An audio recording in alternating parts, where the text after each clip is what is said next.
Hello there. Today we are in Philippians chapter 2, verses 17 to 30. And Paul is going to talk about three model servants. And I suspect that this lesson will be rather a short one. But if we go back maybe a page to the beginning part of chapter 1, we'll remember that Paul identifies himself and Timothy as faithful servants and the Philippians as saints, which I always think is rather interesting.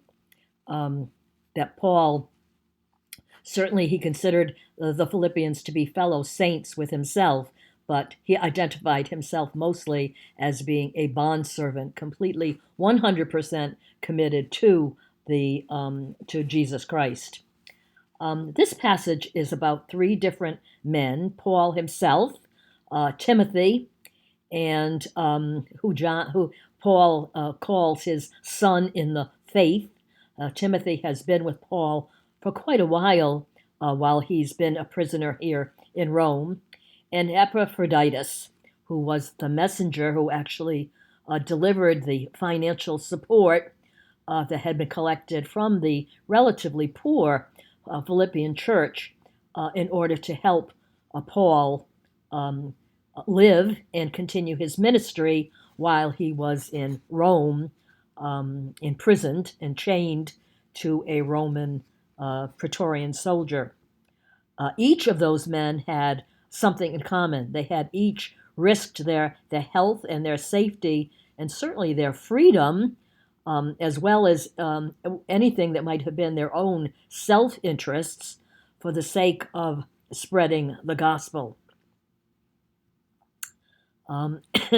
Paul is the rejoice king, isn't he? He certainly speaks a lot about joy and rejoicing here in this letter. He truly loved everyone, the saved, the unsaved, those that wanted him to disciple them, and those who had wanted nothing to do with him at all, and indeed even tried to persecute him. But he did have a special place in his heart for the saved. If we go to the letter to the Corinthians, Second Corinthians, verses 4, actually, Paul says this: "For I wrote to you out of much affliction and anguish of heart, and with many tears, not to cause you pain, but to let you know the abundant love that I have for you." Truly, the love letter part of that, the rest of that letter, which a lot of it is reprimand, but he wants the Corinthians to know that he loves them dearly, and he has shed tears and been on his knees often for their sake in intercessory prayer. So our passage from last week kind of stands as an introduction to this week's verses. Remember that Paul cautioned his readers. He says this in verse 14 to 16, actually, of chapter 2.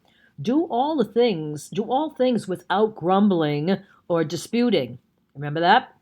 That you may be blameless and innocent, children of God without blemish, in the midst of a crooked and twisted generation, among whom you shine as lights in the world, holding fast to the word of life, so that in the day of Christ I may be proud that I did not run in vain or labor in vain. Paul continues into the verses that we're going to look at today. Even if I am to be poured out as a drink offering upon the sacrificial offering of your faith, I am glad and will rejoice with you all. Likewise, you also should be glad and rejoice with me. What's Paul saying there? Not many preachers or teachers would offer themselves up as an example of the perfect Christian living. If any of them did, then they would certainly be considered to be rather presumptuous, braggarts, prideful, not humble, and yet Paul does. Paul was spirit-filled and obedient. He was indeed pure of motive. He lived a righteous life, legitimately led a righteous life. No one could really accuse him of living a life different than what he preached. He was consistent both in his words and in his living. I guess if anyone had a right to say, live the way I do, it probably would have been Paul. Not that we should set him up as an example or worship him because of the perfect life he lived. Absolutely not, and he would be the first person to say that. But he did live a life worth emulating. He was, I guess maybe you could think of Paul as being the human example of the divine example who was Jesus Christ. He was the human example of Jesus, who was certainly our divine example.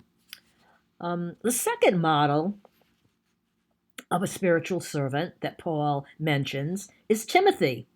And he would be another trustworthy disciple, another trustworthy example to emulate.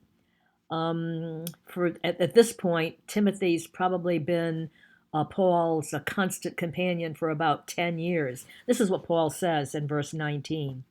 I hope in the Lord Jesus to send Timothy to you soon, he's talking to the Philippians, so that I too may be cheered by news of you. For I have no one like him who will be genuinely concerned for your welfare, for they all seek their own interests, not those of Jesus Christ. But you know Timothy's proven worth, how as a son with a father he has served with me in the gospel. I hope, therefore, to send him just as soon as I see how it will go with me, and I trust in the Lord that shortly I myself will come also. Paul would like nothing more than to be able to return to the Philippian church himself. Later in the chapter, we'll see that Paul indicates that he really thought that might be a possibility, and he might be able to return to the Philippian church. That wasn't to be the case, but at this point, Paul thought that it might actually be a reality. But he says, but in case that is not going to happen, I'm going to send you the next best. And he sent his fellow servant Timothy in his place. Timothy was most likely with Paul when he established the church in Philippi, so he would be well acquainted with the people that made up the Philippian church. And they knew him to be faithful and dependable in every way. Paul trusted Timothy to scout out the situation in Philippi and come back and report back to him before he made his trip there, so that when Paul made his trip there, he would be well familiar with what the situation was there. The third servant that Paul mentions is Epaphroditus. Easy for me to say, right? Epaphroditus. He was another protege and co-worker of Paul's when Paul was establishing the church in Philippi. He's not an apostle. He wasn't a pastor there, as was Timothy. Timothy was actually a pastor. But his example was perhaps even more relevant to us than either Paul or Timothy. We are not, I think, everyone I'm talking to, I don't think there's any pastors out there. Certainly, maybe there's not a Paul. No, but we can connect with Epaphroditus. He was a preacher. He was a teacher. He wasn't a preacher. He wasn't a teacher. He wasn't even a church leader in the sense that we might consider a person to be, like an elder or a head of a committee or anything like that. He held no prominent position. He had no spectacular talents or gifts that would be very impressive. Those are the things that he was not. But what he was dependable, helpful, and responsive. Whatever it is that you need, just go ahead and tell me what it is, and I'll be the first one to raise my hand and say, I can do that. That is a fine example. He had the heart of a servant, and he was willing to do whatever it is that needed to be done. So in verse 25, this is what Paul says regarding Epaphroditus. I have thought it necessary to send to you Epaphroditus, my brother and fellow worker and fellow soldier, and your messenger and minister to my need. This is not four different people. This is one man that fits the description of these four identifications. What does Paul say he is? First of all, he identifies him as my brother, then as a fellow worker, a fellow soldier, as your messenger, and a person that has been ministering to Paul's need. That is quite a description of one person. Paul sent him back to the Philippian church to minister to them, even though the Philippian church had sent him to Paul to minister to Paul. And now Paul explains why in verse 26. For he has been longing for you all and has been distressed because you heard that he was ill. Indeed, he was ill, near to death. But God had mercy on him, and not only on him, but on me also, lest I should have sorrow upon sorrow. I am the more eager to send him, therefore, that you may rejoice at seeing him again, and that I may be less anxious.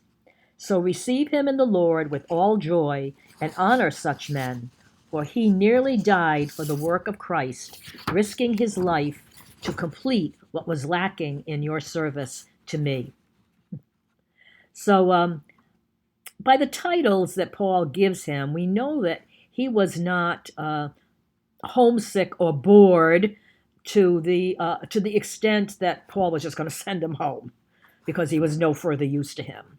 Paul has made it plain that he was of great use to him, and not only of great use, but whatever it was that he had done to help Paul in his ministry had led to a situation where he almost died, whether it was from illness or an accident or whatever it was. Paul is not specific here, but he says that yes, indeed, he was very ill.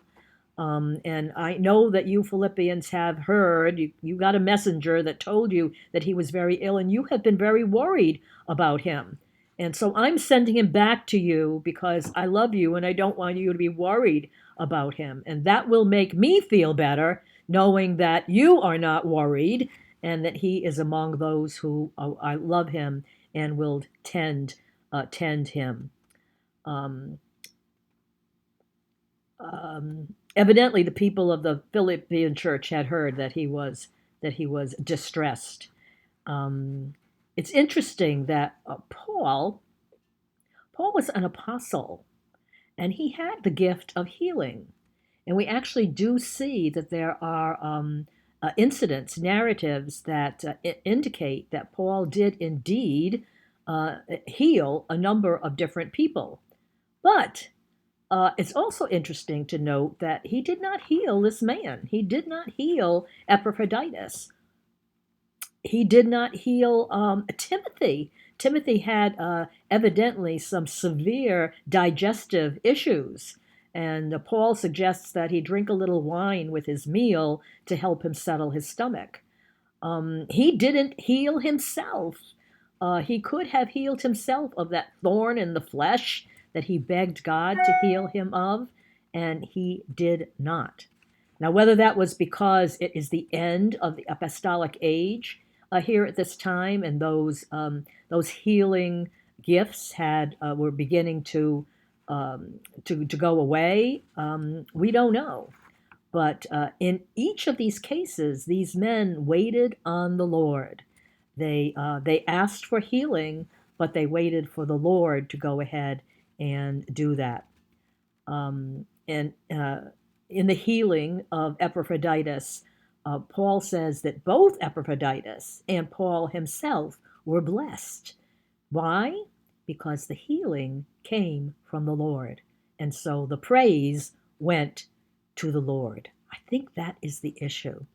That rather Paul healing Epaphroditus and the praise going to Paul for his healing hands. The praise goes right to the healer with a capital H, to the Lord. They were blessed, both Epaphroditus and Paul, that he would not have to endure the deep and long-lasting grief at the loss of Epaphroditus, as well as for the Philippians. And so that's what Paul is thankful for. He's thankful that this man has been healed, that God chose to heal him, and that in doing so, neither the Philippians nor Paul are going to have to grieve the loss of this precious man. Paul says that, well, I'm going to miss him when I send him to you.